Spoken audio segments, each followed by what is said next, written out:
দেখি লাস্ট শেষ 1931 সালের পরে পূর্ণাঙ্গভাবে জাতিভিত্তিক জনগণনা হয়নি। 2011 সালে এই জাতিভিত্তিক জনগণনা তথা আর্থসামাজিকভাবে মানুষ কোন জায়গায় আছে এটা হলেও 2014 সালে বিজেপি সরকার আসার পরে এই রিপোর্ট পাবলিশ তারা করেন। আর পশ্চিমবাংলার 2014-15 অর্থবর্ষে সেন্সাস হয়েছিল। বর্তমান সময়ে পশ্চিমবাংলার এবং দেশের ক্ষেত্রে জাতিভিত্তিক জনগণনা অত্যন্ত জরুরি বলে মনে করেছি। সেই জন্য পশ্চিমবাংলা সরকারের ভারপ্রাপ্ত মন্ত্রী মহাশয়ের কাছে আমি উল্লেখ করবে তাকে আবেদন রেখেছি যে অবিলম্বে জাতিভিত্তিক জনগণনা করা হবে।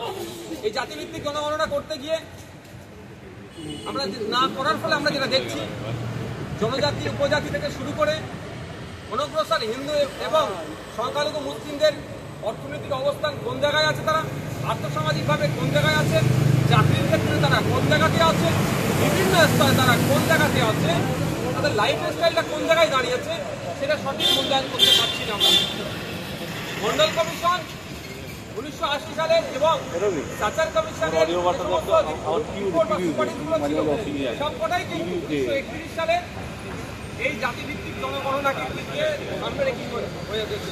প্রায় 100 বছর হতে চলেছে, এখনো যদি জাতিভিত্তিক জনগণনা না হয় পশ্চিমবাংলা সহ দেশের মানুষ কোন পর্যায়ে আছে আমরা জানতে পারছি না।